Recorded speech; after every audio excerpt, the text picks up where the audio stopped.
À mon avis, maintenant, Aaron Taylor-Johnson, il est en train de regarder comment est-ce qu'il peut devenir James Bond et très vite, parce que vu le flop que ça va être, c'est pas bon pour sa carrière. Bonjour à tous, j'espère que vous allez bien. Aujourd'hui, critique de Kraven, donc le nouveau film Marvel, Sony, super-héros. C'est le dernier de l'année d'ailleurs. Question évidemment, quel est le rapport avec James Bond? Eh bien en fait très simple, l'acteur principal, Aaron Taylor-Johnson, est pressenti pour être James Bond. Ça fait déjà presque 2 ans qu'il est dans les cartons. J'avais même fait une vidéo dessus il y a 2 ans quasiment, où je disais que voilà, moi j'aimais bien, c'était un très bon choix à mes yeux. Et actuellement, bah, il est à l'affiche du cinéma, donc le film sort mercredi. Moi j'ai pu le voir, le film, mercredi dernier, donc il est déjà sorti aux États-Unis, il est sorti un peu partout dans le monde. Et c'est en train de flopper de ouf. Je crois que c'est le plus gros flop de cette année en termes de box-office. Même plus que Madame Web, même plus que le Joker 2. Mais je vais quand même vous en parler parce que justement pour vous éviter d'aller perdre votre temps au cinéche. Alors, on va commencer par l'histoire. Bon, si même on peut dire qu'il y a une histoire. Globalement, il y a un mec, il est un peu super-héros, il échappe de prison. Et en fait, on comprend vite qu'il il a des aptitudes un peu spéciales. Il a une super force, il court super vite, il a une super vision. Et on fait un saut dans le temps, en 16 ans en arrière, on découvre qu'en fait, c'est le fils d'un mafieux russe qui habite en Angleterre, joué par Russell Crowe.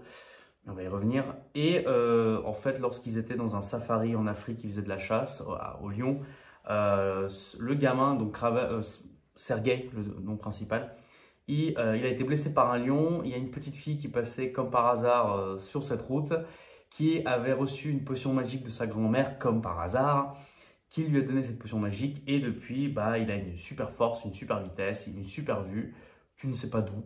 Et il parcourt le monde en tuant des mafieux, un peu partout dans le monde. Mais des mafieux qui ont quand même un lien avec la savane, parce qu'il habite au fin fond de la taïga russe. Et en fait, il y a des braconniers, il y a des chasseurs, des choses comme ça. Et en fait, ce qu'il fait, bah, il tue des gens qui sont liés à ce trafic d'animaux. Par exemple, il y avait des cornes de buffle, des choses comme ça. Et en fait, il les pourchasse, il les tue, tout ça pour son propre compte, évidemment, pour un petit peu protéger la nature. Donc voilà. C'est un supplice. Pendant 2 heures, c'était très long. Il y a beaucoup de choses qui ne vont pas dans le film.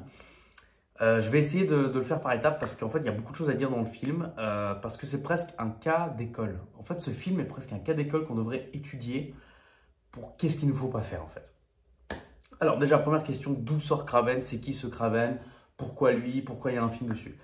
Pour ceux qui ne savent pas, dans les années 90, Marvel était pas bien financièrement. Les comics, ça se vendait pas de ouf parce que c'était un marché de niche. Donc, ce qu'ils ont décidé de faire, c'était de vendre certains de leurs personnages à des studios. C'est comme ça qu'on s'est retrouvé avec les 4 Fantastiques et Daredevil chez la 20th Century Fox. Et Sony a racheté Spider-Man et d'autres personnages de l'univers de Spider-Man et aussi par exemple Ghost Rider, un truc comme ça. Et comme vous le savez, bah, Sony avait fait les 3 Spider-Man avec Tobey Maguire, réalisés par Sam Raimi, qui était un immense succès, tout était très très bien. Sauf qu'au moment où ils ont voulu faire le 4, Spider-Man 4, ils se sont un peu fâchés avec Sam Raimi et en même temps Marvel était en train de lancer le MCU. Donc ils se sont dit tiens on va faire une sorte de reboot. Donc ils avaient fait les Amazing Spider-Man avec Andrew Garfield qui étaient des films qui ont plutôt bien marché en fait. C'était pas des flops quoi, par rapport à toutes les merdes qu'on se tape maintenant et par rapport à comme ça flop. C'était des films qui étaient rentrés dans leur budget, qui avaient ramené du budget. Il y avait le premier Amazing Spider-Man qui était très sympa je trouvais. Le deuxième Amazing Spider-Man qui était un peu moins en décart parce qu'il y avait trop de personnages, trop d'intrigues, de sous-intrigues. Et ce qu'ils ont décidé de faire, c'est que plutôt que de faire des films Spider-Man qui leur rapportent pas autant qu'ils veulent, c'est ça qui est intéressant, c'est que c'est pas des films qui ont floppé, c'est juste qu'ils espéraient le milliard de dollars et ça a eu moins quoi. Ils se sont dit, bah tiens, on va donner le personnage de Spider-Man à Marvel avec le MCU. Et nous, on va récolter les fruits de trucs. C'est comme ça qu'on a eu Spider-Man dans Civil War, on a eu Spider-Man Homecoming, Far From Home, tout ça. Et en même temps, ils se sont dit, bah tiens, Spider-Man, ça attire du monde, on a encore des licences, on a encore des personnages dans notre packaging. Bah tiens, on va sortir des films. Donc, ils avaient sorti Venom, qui était dans le 2017, si je me souviens bien, qui avait plutôt bien marché avec Tom Hardy. Ensuite, ils ont sorti Morbius, qui était un immense flop, et j'ai eu même la flemme de le regarder tellement les critiques étaient horribles. Ils ont sorti plutôt cette année Madame Web, qui était un immense flop. Et là, ils se sont dit, bah tiens, super idée, on va sortir Kraven. Donc Kraven, c'est un personnage de l'univers de Spider-Man, qui est un chasseur. Il fait même partie, si je me souviens bien, des Sinister Six, c'est un groupe de méchants de Spider-Man. On peut même le voir dans No Way Home, à un moment donné, quand il y a le multivers qui se craque, là, on peut voir des silhouettes, il y a Kraven qui apparaît. Et en fait, c'est un personnage que les fans de Spider-Man connaissent très bien, il est apparu dans les dessins animés et tout, donc c'est le personnage de chasseur. Il veut chasser Spider-Man pour le rajouter à ses trophées de ses chasseurs. Donc voilà. Et en vrai, il y avait de quoi faire, parce que le personnage est intéressant, on peut développer un background et tout. Évidemment, il ne pouvait pas faire un simple film sur un méchant, il fallait absolument faire une origin story, il fallait absolument faire un background, il fallait absolument que, ben non, mais tu comprends, on ne peut pas faire un méchant. On ne peut pas juste faire un connard. Parce qu'en vrai, tu sais, tu pourrais faire, genre, par exemple, un film sur un mec, c'est un chasseur, et il chasse tout ce qu'il peut, et tu sais, genre, chacune de ses proies, c'est un niveau dessus. Ce serait trop simple, mais non, tu comprends, on ne peut pas. Donc, on est obligé de lui rajouter un drame familial. Oh voilà, la maman est décédée. Ah, mais le papa, c'est un connard. Mais en fait, on ne sait pas trop pourquoi le papa est un connard. Mais papa est un connard. Hein. Joué par un Russell Crowe qui s'ennuie ferme. Je ne sais pas comment ils lui ont proposé. Mais tu as l'impression que le mec, enfin, je veux dire, c'est Gladiator. Quoi. Russell Crowe, c'est Gladiator. Le mec, tu as l'impression qu'il a bouffé Gladiator entre temps. Et déjà, la façon dont ils l'ont utilisé dans Thor, Love and Thunder, c'était horrible. Ils en ont fait un sort de gros patapouf ridicule. Ce qui est dommage, parce que c'est un acteur exceptionnel. Là, pareil, ils lui ont donné un rôle, enfin, le mec, il cabotine, tu sais pas, tu as l'impression qu'il s'ennuie ferme. Pourtant, et tu sais, même pas il est menaçant, même pas il est intimidant, même pas il a de charisme et tout. Enfin, c'est vraiment en mode, je m'emmerde, il fallait que je paye mes impôts. Donc voilà.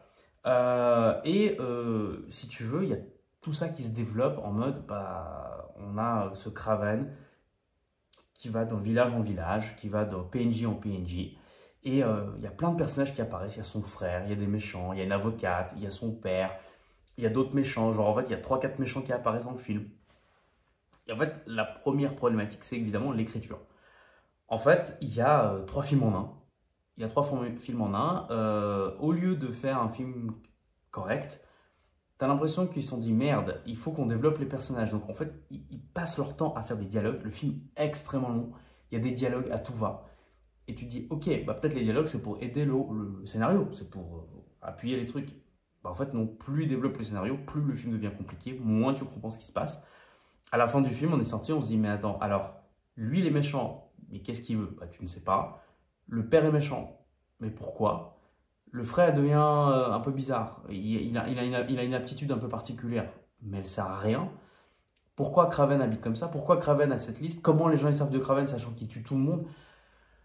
Merde quoi. À bout de 2 heures, tu fais merde. En plus, il n'y a même pas de scène post-générique. Ça, c'est un truc qui m'a tué, putain. J'ai attendu comme un débile la fin du générique pour avoir une scène post-crédit pour que je me dis, ok, je suis un fan de Marvel, il y a maintenant partout.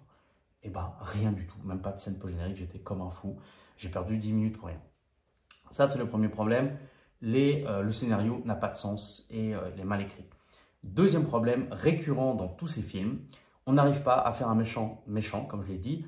On a eu Black Adam récemment avec The Rock. Pareil, on ne peut pas faire un mec juste un connard. Faites juste un mec, un connard fini, et tu fais un film sur lui. Par exemple, vous prenez Orange Mécanique. Le mec, c'est un fils de pute. Clairement, il fait des horreurs. Mais il y a un film sur lui. Et on suit ce film. Là, mais non, tu comprends, il faut lui donner un background. Il ne peut pas être méchant. Black Adam, c'était la même chose. On ne pouvait pas juste faire The Rock méchant. Il fallait absolument qu'il soit gentil. Même Joker, vous savez, on essaie de justifier un petit peu ses actions. C'est pour ça qu'il y a eu Joker 2. J'avais fait ma critique de Joker 2, justement, où Todd Phillips essayait d'expliquer que, enfin, presque, il s'excusait pour son premier film, qu'on était en train d'idolâtrer ce genre de personnages, alors qu'il ne faut pas, parce qu'ils font des horreurs. Mais là, c'est l'extrême, quoi. Je veux dire, là, c'est en mode, ouais, mais en fait, il est gentil, le mec, tu vois, mais il est gentil, mais il fait des trucs pas bien, mais il est gentil quand même. Sachant que c'est très montable, parce que sur l'affiche, si vous regardez, c'est écrit, on ne n'est pas super vilain, on le devient. Sauf que, spoiler alert, à la fin du film, il ne devient pas super vilain. On parle même pas de Spider-Man. Le mec, il vit sa vie, en fait. Il vit sa vie. À aucun moment, c'est un mec, il a fait des horreurs ou des trucs comme ça, où il a tué des milliers de gens et tout. Rien de tout ça. Pareil, genre Ghost Rider, vous savez, il a été un peu... C'était un peu limite, mais non. Venom, ils avaient essayé de faire un truc un peu dans ce style-là, mais finalement, Venom, il est sympa, tu vois, il mange que des méchants. Donc ça, c'est le deuxième problème. Le film, bah, évidemment, il n'arrive pas à se positionner, il n'arrive pas à définir exactement ce qu'il est. Et en fait, c'est le troisième problème, c'est que le film n'arrive pas à se positionner. Genre de film, par exemple, vous prenez Venom. Venom est destiné aux ados. Pourquoi je dis ça? Parce qu'en fait, il y a ce côté un peu rebelle, un peu anti-héros qui est développé chez Venom. Le côté violence. Et vous savez, tu as entre 14 et 17 ans, voire 19 ans. Et tu sais, Tom Hardy, il est cool, il fait de la moto, il est un peu bad boy, tu vois, il a pas trop de... Il perd son boulot, mais il essaie de se retrouver. Il est vidéaste. Venom, il respecte pas trop les règles et tout, tu vois, il fuit la police. Il n'a pas de code d'honneur, donc il est méchant sans l'être. Tu sais, il est en mode émo un peu gentillet, tu vois, un peu méchant, mais genre, je suis un peu dark, tu vois. Un peu façon Tobey Maguire dans Spider-Man 3, c'est en mode ouais, mais en fait, je me suis juste habillé en noir, hein, je fais méchant, tu vois, je fais méchant. Mais t'es pas méchant en vrai, mais je fais méchant. Et là, c'est la même chose en fait, il fait genre un peu rebelle, mais il l'est pas. Et en fait, le film, là où Venom, par exemple, clairement, on a un public destiné pour les ados. Le film est très simple, c'est écrit par un gamin de 15 ans. C'est en mode action, action, action, action, action. Un point A, ça va jusqu'au point B. Comment ils y arrivent? On s'en fout. Il faut que ça soit de l'action et il faut que tout aille vite et que tout soit compréhensible pour pas que le public s'emmerde. Et en fait, encore Venom, c'est pas des bons films, mais les Venom ont eu du succès au box-office vraiment, alors que les critiques les ont démontés, mais ça a rapporté 500 millions, 600 millions de dollars et tout, parce que je le vois bien, un groupe d'ados va voir le film, ils se tapent une bonne barre, ça va vite, le scénario est très facilement compréhensible parce que c'est très simple, les personnages, tout va très vite ensemble, mais c'est plus ou moins... Alors il n'y a pas de logique, mais ça s'emboîte parfaitement pour que le scénario avance. Il y a des scènes d'action, il y a des cuts, tout est très vite. Génération TikTok, donc en fait, pour pas qu'on par le public, et ça fonctionne. Et à la fin du film, tu dis, bon, ok, j'ai vu Venom se battre contre un méchant sur une station spatiale, j'ai vu Venom se battre contre Carnage, j'ai vu Venom se battre contre... Ok, j'ai compris le truc, je ne sais pas ni quoi, ni comment, pourquoi, mais ça fonctionne. Craven, tu sors du cinéma, tu as vu du dialogue, du dialogue, du dialogue, du dialogue, une scène d'action, du dialogue, du dialogue, du dialogue, tu ne comprends ni le pourquoi du comment, les motivations de chaque personnage, l'histoire, le passé, rien. Deux, trois scènes d'action que tu t'en souviens plus, parce que c'est très mal fait. Et en fait, tu dis, à la fin, tu dis, mais c'est fait pour qui en fait? C'est beaucoup trop violent pour les enfants, parce qu'il y a des scènes un peu violentes, un peu gore. C'est beaucoup trop violent pour les enfants. C'est beaucoup trop long pour les ados. Les ados, ils s'emmerdent. Même moi, qui est cinéphile, je regarde le film, je m'emmerdais. Ce n'est pas fait pour les vieux. Quand je dis vieux, c'est un public un peu plus mature, où vous avez des films un peu, vous savez, un peu plus réfléchis, il y a des choses derrière et tout. Genre, par exemple, le Joker, je prends un exemple, ou même The Dark Knight. The Dark Knight, c'était un parfait exemple. Donc, là, tu dis, mais pourquoi en fait? Et si vous voulez, on a un gros problème avec ça, c'est que encore une fois, on a gâché le potentiel d'un super acteur, Aaron Taylor Johnson, d'un deuxième acteur, Russell Crowe, d'un super personnage que les gens connaissent, les vrais fans de Spider-Man connaissent. On a gaspillé du budget, tout ça pour au final vraiment partir sur une lancée de films de super-héros qui sont nuls, quoi. Donc voilà. Tout ça pour dire, Aaron Taylor Johnson, il a une super carrière actuellement. Vous vous souvenez, il a joué Quicksilver dans Age of Ultron. Il a joué chez Nolan avec Tenet. Il va jouer chez Danny Boyle cet été dans 28 ans plus tard, donc la suite de 28 jours et 28 mois plus tard. Donc, c'est un gars qui a énormément de potentiel. Il est sur une très bonne lancée. Donc, ce film de super-héros, ça part presque comme un cheveu sur la soupe dans sa carrière, qui est pourtant brillante.